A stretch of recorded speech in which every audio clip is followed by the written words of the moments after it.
लोग इस बात को जान ले, हाँ परमेश्वर परवाह करता है कि आपने खाया है, परमेश्वर परवाह करता है कि आपके पास दोपहर में खाना हो, परमेश्वर परवाह करता है कि आप अपने बच्चों की फीस चुका सके, परमेश्वर परवाह करता है कि आप अपना किराया चुका सके, परमेश्वर परवाह करता है कि आपके पास पैसा है या नहीं, परमेश्वर इसकी परवाह करता है। मुझे पता नहीं कि लोग इसे स्वीकार क्यों नहीं कर पाते हैं।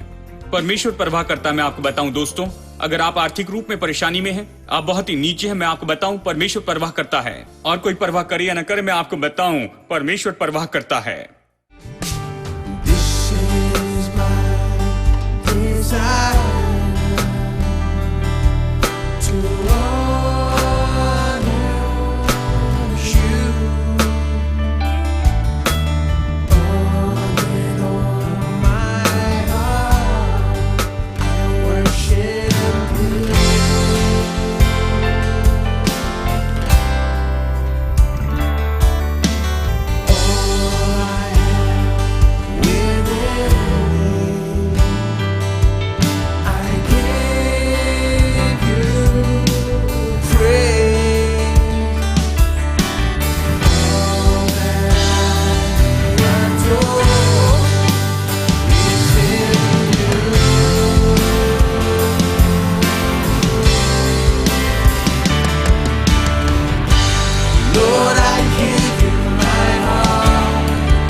मैंने लूका 4:18 से आपको ये समझाकर बताया। चलिए वापस चलते हैं। मैं और भी कुछ बातें आपको बताना चाहता हूं जो यहां बताना जरूरी है। लूका अध्याय 4 निकालें। ये तो महत्वपूर्ण है क्योंकि यीशु यहां पर कहता है, जैसे उसने अपनी सेवकाई शुरू की, वो आराधनालय में जाता है, उसे बाइबल पढ़ने को दी जाती है, तो वो उठता है, उसे पढ़ता है। यशायाह का हस्तलेख उसे पढ़ने के लिए दिया जाता है और वो पढ़ने के लिए ये भाग चुनता है। ये वचन तो उसी के बारे में है। यशायाह आने वाले मसीहा की भविष्यवाणी करता है और ये इसे पढ़ता है। और वचन 18 में आप पढ़िए, उसने यही पढ़ा। ये सच में यशायाह के शब्द है, लेकिन यीशु इसे पढ़ रहा है। परमेश्वर का आत्मा मुझ पर है, वचन 18, इसलिए कि उसने कंगालों को सुसमाचार सुनाने के लिए मेरा अभिषेक किया, कि टूटे दिल वाले लोगों को मैं चंगाई दूं, और मुझे इसलिए भेजा है कि बंदियों को छुटकारे का और अंधों को दृष्टि पाने का प्रचार करूं और कुचले हुओं को छुड़ाऊं। अब इसके विभागों को देखें, इसके बारे में मैं बता रहा था। विभाग देखिए, जो कुचले हैं, जो कुचले गए, उनके साथ सही व्यवहार नहीं हुआ है। हम नीचे से ऊपर चलते हैं, ठीक है। अंधों को दृष्टि पाने का, यहां पर अंधे तो उन लोगों के बारे में कह रहा है जो सत्य को नहीं समझते, परमेश्वर के बारे में सत्य के लिए अंधे हैं, इसी के बारे में यहां पर कहता है। और फिर ये यहां पर कहता है कि जो बंधुआई में पड़े उन्हें छुटकारा, वो लोग जो कि बंधन में हैं, यानी बिल्कुल वैसे जैसे कि इस्राएली मिस्रियों के बंधन में थे, फिरौन के नीचे वो गुलाम थे। लोग पाप और शैतान के बंधन में हैं, तो बंधुआई से छुटकारा। और फिर ये टूटे दिल वाले लोगों के बारे में कहता है, लोग जो भावनात्मक और दिमागी रूप में प्रभावित हैं, अपने दिल में टूटे हैं, निराश हो चुके हैं, वो अपने जीवन में बहुत सी निराशाओं का सामना कर चुके हैं, उनका दिल टूटा है, उनका दिल टूटा। ऐसे लोग हैं, यानी यहां पर चंगाई है टूटे दिल वाले लोगों के लिए। आप विविधता को यहां पर देखिए जो सुसमाचार में उपलब्ध है।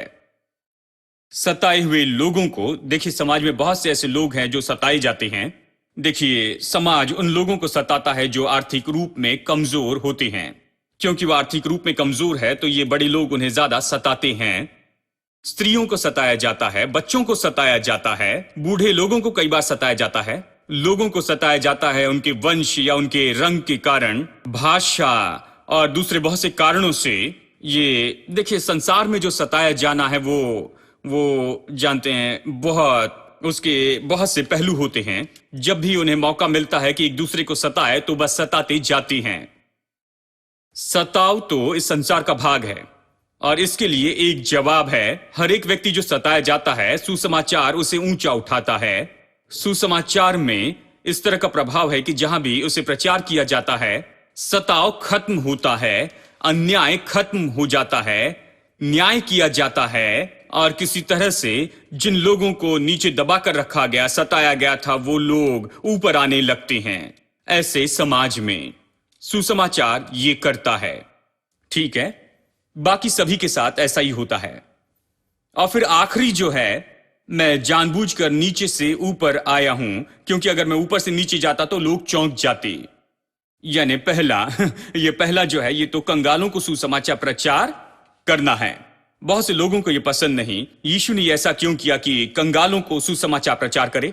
तो कुछ लोगों ने निर्णय लिया कि हाँ खैर, ये तो कंगालों के बारे में नहीं कह रहा है, ये तो आत्मिक रूप में जो गरीब है उनके बारे में कह रहा है। ये आत्मिक कंगालों के बारे में नहीं कहता, ये कंगालों के बारे में कहता है। ठीक है, कंगालों के बारे में कहता है। एक भाई ने मुझसे पूछा मेरे प्रचार खत्म होने के बाद में, क्या आपका यह कहना है कि अगर कोई कंगाल है जो सुसमाचार को सुनता है तो उनकी आर्थिक उन्नति होती जाएगी? मतलब वो सुसमाचार पर विश्वास करे और यीशु मसीह पर विश्वास करे तो, और परमेश्वर के लिए जीने लगे तो उनकी आर्थिक परिस्थिति बदल जाएगी? ऐसी बात पर विश्वास करते हैं? मैंने कहा बिल्कुल। और वो चौंक गए, मेरी तरफ देखकर कहने लगे, मेरे प्रभु जानते हैं, बाइबल ऐसा कुछ नहीं सिखाती, ये तो केवल पापों की क्षमा के बारे में है, स्वर्ग और उद्धार के बारे में। किसी को उद्धार दिलवाते हैं, कहते हैं मरने के बाद स्वर्ग में जाओगे? हाँ, तो चर्च में आ जाना। तो वो चर्च में जाते हैं। अगले रविवार पूछते हैं मरने पर स्वर्ग में जाओगे? वो कहते हैं हाँ। जानते हैं, तो चर्च में आते रहना। अगर चर्च में नहीं आएंगे तो स्वर्ग नहीं जा पाएंगे, इसलिए चर्च में आते रहना। तो वो आते रहता है, लेकिन पाप के बारे में उन्हें समस्या होती है। तो कहते हैं तुम स्वर्ग में कैसे जाओगे? यानी मरने पर स्वर्ग में जाओगे। देखिए, यही तो देखिए पूरा सुसमाचार बस इसी एक विचार पर लाकर रख दिया है कि मरने पर स्वर्ग में जाओगे। देखिए, लेकिन सुसमाचार इससे बहुत बढ़कर है। ये तो पूरी तरह से बदलाव है जो यहां पर होता है, और इसके अंदर ये बदलाव भी जुड़ा हुआ है उस व्यक्ति का आर्थिक बदलाव हो। आज बड़ी हिम्मत से मैं ये कहता हूं, क्या बाइबल ऐसा कुछ सिखाती है? नहीं, बिल्कुल नहीं। पापों की क्षमा, उद्धार और स्वर्ग के बारे में ही बताती है। बाइबल ये सब कुछ नहीं सिखाती। मेरा परमेश्वर इस बात की परवाह नहीं करता कि कितना पैसा कमाते हो, अभी तुम्हारी परिस्थिति अच्छी है या नहीं। मैंने कहा क्या परमेश्वर परवाह करता है कि हमने खाया या नहीं? हेलो, क्या परमेश्वर इसकी परवाह करता है कि आज हमने नाश्ता किया है या नहीं? हाँ, क्या परमेश्वर इसकी परवाह करता है कि आज हमारे पास पहनने के लिए कपड़े हैं? क्या परमेश्वर परवाह करता है कि क्या हमारे पास रहने के लिए जगह है? तो फिर क्यों यीशु ने पहाड़ी उपदेश में इस पूरे अध्याय में ये कहा है, इसकी चिंता न करना कि तुम क्या खाओगे, तुम क्या पियोगे या फिर क्या पहनोगे, क्योंकि तुम्हारा स्वर्गीय पिता जानता है कि तुम्हें इन चीजों की जरूरत है। हेलो, फिर कहता है वो पहाड़ के फूलों को तुम देखो, यहां तक कि सुलेमान भी अपनी पूरी महिमा में इनमें से एक के जैसे भी नहीं रहा। और वो ऐसे उदाहरण देता है। हाँ, तो आकाश के पक्षियों को भी परमेश्वर भोजन देता है। इस तरह से वो आगे बहुत से उदाहरण देता है। वो चाहता है कि लोग इस बात को जान ले, हां, परमेश्वर परवाह करता है कि आपने खाया है। परमेश्वर परवाह करता है कि आपके पास दोपहर में खाना हो। परमेश्वर परवाह करता है कि आप अपने बच्चों की फीस चुका सके। परमेश्वर परवाह करता है कि आप अपना किराया चुका सके। परमेश्वर परवाह करता है कि आपके पास पैसा है या नहीं। परमेश्वर इसकी परवाह करता है। मुझे पता नहीं कि लोग इसे स्वीकार क्यों नहीं कर पाते हैं। परमेश्वर परवाह करता है। मैं आपको बताऊं दोस्तों, अगर आप आर्थिक रूप में परेशानी में हैं, आप बहुत ही नीचे हैं, मैं आपको बताऊं परमेश्वर परवाह करता है। और कोई परवाह करे या ना करे, मैं आपको बताऊं परमेश्वर परवाह करता है। परमेश्वर परवाह करता है, इसलिए मैं इसका प्रचार कर रहा हूं। परमेश्वर आपकी आर्थिक परिस्थिति की परवाह करता है। परमेश्वर आपके कर्जों की परवाह करता है। परमेश्वर परवाह करता है कि आप किससे जा रहे हैं। परमेश्वर परवाह करता है कि आपके पास कोई नौकरी नहीं है, उससे आपकी परवाह है।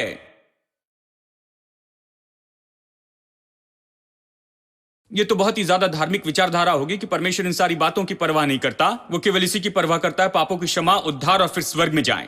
प्रभु की स्तुति हो। जानते हैं उद्धार पाए और स्वर्ग में चले जाएं, मतलब उद्धार पाने के बाद में भूखे रहें और मर जाएं और स्वर्ग में जाएं। परमेश्वर परवाह करता है, वो आपकी सारी जरूरतें पूरी करता है। मेरा परमेश्वर तुम्हारी हर एक जरूरत को पूरी करेगा अपने महिमा में धन के अनुसार यीशु मसीह में। क्यों पौलुस ये सारी बातें कहता है? क्यों परमेश्वर परवाह करता है? क्यों पौलुस सिखाता है पहला कुरिन्थियों अध्याय 8, 9 और इन सब में ये कहता है जो थोड़ा बोता है वो थोड़ा काटता है, जो ज्यादा बोता है वो ज्यादा काटता है? क्योंकि उसे परवाह है कि आपके पास में ज्यादा हो। वो आपको दिखाता है कैसे ज्यादा पा सकते। देने से आपको और ज्यादा मिलेगा। वो कहता है क्यों यीशु ने कहा दो तो तुम्हें दिया जाएगा, अच्छा नाप दबा दबा कर हिला हिला कर उमड़ता हुआ तुम दो और मनुष्य तुम्हारी गोद में डालेंगे। मलाकी 3:10 क्यों कहता है अपने दशवांश भंडार में लेकर आओ और परमेश्वर आकाश के झरोके खोलेगा और आशीष उंडेलेगा जिसे रखने के लिए आपके पास जगह नहीं होगी। क्यों? परमेश्वर को परवाह है। परमेश्वर को परवाह है, इसलिए उसके पास में तरीके हैं कि आपको संपन्न बनाए। उसके पास संपन्नता के नियम हैं, ये निश्चित किए गए, संसार में अभी काम कर रहे हैं। गरीबी के नियम हैं और संपन्नता के भी नियम हैं। संपन्नता के नियम ढूंढ निकाले, संपन्नता के नियम आपके लिए काम करेंगे। उसे परवाह नहीं कि आप कौन से रंग के हैं, कौन से वंश के हैं, कौन सी भाषा बोलते हैं, चाहे आप गरीब हो, अमीर हो, पढ़े लिखे या अनपढ़ हो। परमेश्वर के नियम आपके लिए काम करेंगे। या आपको ऊंचा उठाएंगे, कर्जे से बाहर निकालेंगे, आपको ऊंचाई पर बहुत आयत मिलाएंगे, कमी घटी से उठाएंगे, जरूर उठाएंगे। क्योंकि परमेश्वर परवाह करता है, उसके पास संपन्नता के नियम हैं। जानते हैं, सुबह उठ के ये नहीं कहता इनी मिनी माइनी मो और फिर इस व्यक्ति को आशीष दे, क्योंकि ऐसा हुआ कि इसका नाम, इसकी लॉटरी निकली है, ये लॉटरी इसके नाम पर निकली है, इसलिए मैं इसे आशीष दूंगा, इसे नहीं दूंगा। नहीं, परमेश्वर कहता है यहां कोई लॉटरी नहीं है। हर एक दिन परमेश्वर के नियम काम करते हैं और इसीलिए तो इसे नियम कहा गया है। दो तो तुम्हें भी दिया जाएगा, अच्छा नाप दबा दबा कर। ये इसी तरह से है, नियम है। नियम का पालन करेंगे आपके लिए काम करेगा, नहीं करेंगे तो ये आपके लिए काम नहीं करेगा। और ये संपन्नता के नियम है। खैर, मैं आपको बता दूं, रविवार शाम ये प्रचार करता हूं, यानी बढ़ोतरी के नियम है जो परमेश्वर ने संसार में रखे हैं, क्योंकि वो आपकी परवाह करता है। तो कुछ लोग कहते हैं कुछ लोगों को परमेश्वर ने कंगाल बनाया, कुछ लोगों को अमीर बनाया। नहीं, परमेश्वर ने ऐसे नहीं बनाया है। परमेश्वर ने नियम बनाए हैं, संपन्नता के नियम, गरीबी के नियम। उसने कुछ लोगों को गरीब, कुछ लोगों को अमीर नहीं बनाया। उसने नियम बनाए हैं। संपन्न हो सकते हैं या गरीब रह सकते हैं, आधारित है आप किस मार्ग पर जाते हैं। परमेश्वर ने कहा तुम्हारे सामने मैंने रखा है आशीष और श्राप, जीवन और मृत्यु, भला और बुरा। तो आप चुन सकते हैं। आपको चुनना है, आपको जो मार्ग चाहिए वो आप ले सकते हैं। देखिए, तो ये सब करने के बजाय परमेश्वर पर हम दोष लगाते हैं, यानी जानते हैं परमेश्वर परवाह करता है। सब लोग कहें परमेश्वर परवाह करता है। इसीलिए सुसमाचार में जुड़ा है ये सब कंगालों को सुसमाचार। मैंने उस भाई से कहा, वो कह रहे थे ओ भाई लेकिन नए नियम में, मैं पुराने नियम से उनसे बातें कर रहा था, लेकिन नए नियम में ये नहीं है। मैंने कहा आप कौन सा नया नियम पढ़ रहे हैं? मैंने कहा यीशु पतरस की नाव में चढ़ा, रात भर पतरस ने मछलियां पकड़ने की कोशिश की थी लेकिन कुछ भी नहीं पकड़ पाया। वो घर जाने के लिए जाल धो रहा था और यीशु उसकी नाव पर चढ़ता है और उस नाव से प्रचार करता है, और जब उसे नाव लौटाना चाहता है तो यीशु उससे कहता है मैं नाव भर के तुझे देना चाहता हूं। तो उसने कहा यहां पर जाल डालो। उसने कहा रात भर मैंने कोशिश की लेकिन मुझे कुछ भी नहीं मिला। यीशु परवाह करता है। देखिए, यीशु नहीं चाहता था कि यह व्यक्ति खाली हाथ लौट जाए उसे नाव देने के बाद में। नहीं, पतरस आज खाली हाथ घर नहीं लौटेगा। परमेश्वर को परवाह है। पतरस ने कहा नहीं, मैंने सारी रात कोशिश की और दिन में मछलियां नहीं पकड़ते हैं, मछलियां जाल को देखकर दूर चली जाती हैं। हम अनुभवी मछुआरे हैं। यीशु ने कहा आओ यहां पर इस गहराई में अपने जाल को डालो। पतरस ने जाल डाले और वो उसे खींच नहीं पाया क्योंकि इतनी सारी मछलियां थी। उन्होंने एक और नाव बुलाई, दोनों नाव भर गई, जाल टूट रहे थे, नाव डूब रही थी। जाल टूटने वाले, नाव डुबाने वाला ये अनुभव था। क्यों? मुझे पता नहीं लोग ये सारी बात क्यों नहीं पढ़ती हैं। मैंने कहा इसलिए क्योंकि परमेश्वर परवाह करता है। परमेश्वर को परवाह है कि क्या आज आपने मछली पकड़ी, उसे बेचा और पैसा कमाया है और जेब भर के वापस घर गए हैं या नहीं। परमेश्वर परवाह करता है। परमेश्वर को सच में परवाह है। यीशु कह सकता था, ठीक है पतरस, तूने नाव दी, चिंता ना करो, स्वर्ग में तुम्हें विरासत मिलेगी। चलो स्वर्ग में विरासत के बारे में अभी गीत गाते हैं, और जब हम स्वर्ग में मिलेंगे तो मैं वहां पर तुम्हें इसके लिए आशीष दूंगा। प्रभु की स्तुति। आज तुम भूखे जा रहे हो, शायद कल तुम्हें कुछ और मछलियां मिल जाएगी, और इस संसार में ये बस ऐसा ही है। नहीं, उसने कहा, कम ऑन पतरस, मैं नहीं चाहता कि तुम खाली हाथ घर लौट जाओ, मुझे तुम्हारी आर्थिक परिस्थिति की परवाह है। पतरस अपने जाल वहां पर धो रहा था। अगर मैं होता, अगर मुझे कुछ नहीं मिलता तो जाल वहीं पर फेंक देता और चला जाता। मैं इससे इतना परेशान हो जाता था। लेकिन पतरस सोच रहा होगा, शायद पत्नी का सामना मैं कैसे करूं बिना पैसों के। हाँ, मैं लोगों की समस्या को समझ सकता हूं। बिना पैसे के घर में कैसे जाए, मैं उसे वहां पर क्या बताऊं। वो देखकर कहेगी, अब तो ये पहले से ज्यादा होते जा रहा है। क्या हो गया, तुम्हारे काम में कुछ भी नहीं कर सकते? तुम बहुत ही बूढ़े हो रहे हो पतरस, क्या हो गया है? मुझे पता नहीं समस्या क्या थी। ये व्यक्ति शायद घर जाने के लिए हिचकिचा रहा था और वहां पर बस अपने जाल धो रहा था। पता नहीं, सोच रहा क्या करे। हो सकता है लोग कुछ अपना पैसा लेने के लिए उसकी राह देख रहे हो। हर दिन पैसा चुकाना पड़ता है। जानते हैं ये सब कुछ, ये सारी मसीह शिक्षा कि हमें संसार में कुछ भी नहीं चाहिए, हमें जमीन नहीं चाहिए, संसार में हमें कुछ नहीं चाहिए, घर नहीं चाहिए, हमें पैसा नहीं चाहिए, सब कुछ बकवास है। क्योंकि हर रोज वो पैसे के लिए आते हैं। पहली तारीख को किराया देना है, दूसरी तारीख को फीस चुकानी है, 3 तारीख को दूध का बिल देना है, 4 को इलेक्ट्रिक बिल आपको चुकाना है। हर एक दिन मैं यहां पर ऑर्गेनाइजेशन चलाता हूं, मैं अच्छे से जानता हूं। हर रोज चेक पर साइन करते करते हाथों में दर्द होता है। मैंने किसी को नियुक्त किया कि चेक पर साइन करे। जानते हैं इसमें इतनी परेशानी होती है। मैंने कहा मुझे 3-4 दिन की छुट्टी दो जहां पर एक भी चेक पर साइन करना न पड़े। यानी हर दिन कोई ना कोई बिल है। तो मैंने निर्णय लिया कि अच्छा है, संपन्नता पर विश्वास करूं। क्योंकि यदि संपन्नता पर विश्वास न करे तो वो आप पर हावी होंगे। प्रतिदिन आपको तैयार होना पड़ता है, हर दिन आपको चुकाना पड़ता है, हर दिन आपके बैंक में कुछ न कुछ होना चाहिए ताकि आप चेक लिख सके। आप विश्वास से चेक नहीं लिख सकते। अगर ऐसे लिखे तो उसे झूठे चेक कहेंगे। हाँ, मैंने वो विश्वास के चेक नहीं, बैंक में पैसे होने पर ही चेक लिखना पड़ता है, ठीक है?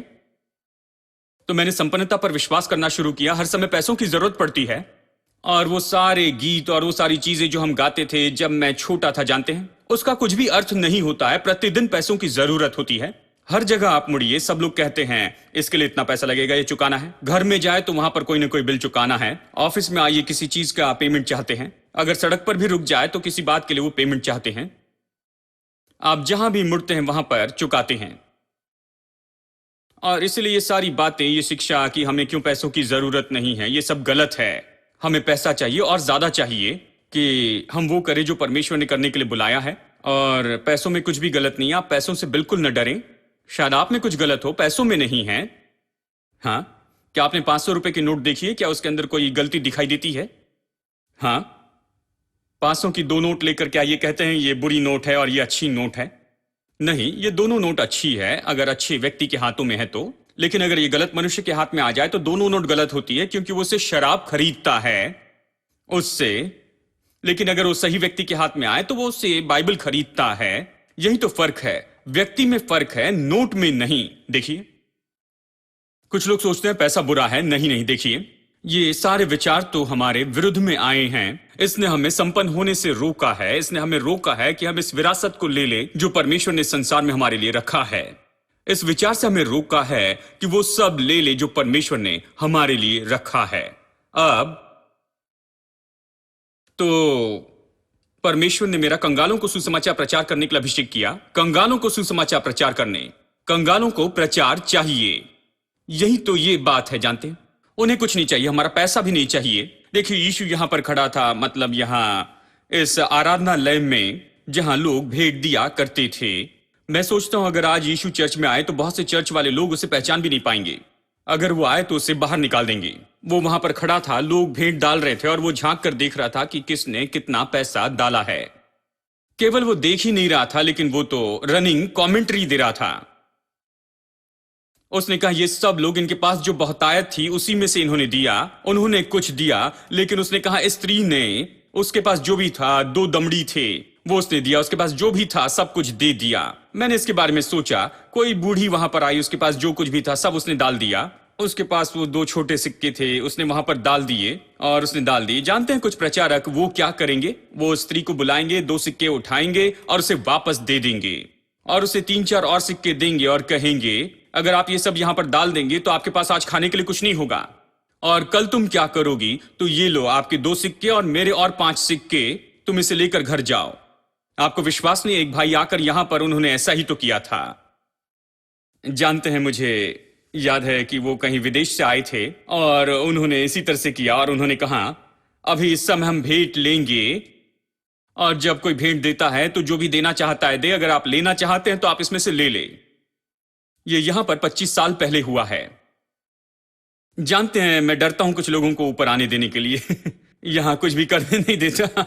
उसने कहा अगर देना है तो दो और लेना है तो ले लो। मैंने कहा आप कौन सी बाइबल पढ़ती हैं? उन्होंने कहा वो शायद यहां पर कुछ गरीब लोग होंगे तो वो अपना हाथ डाले और इसमें से जो मिलता है ले ले।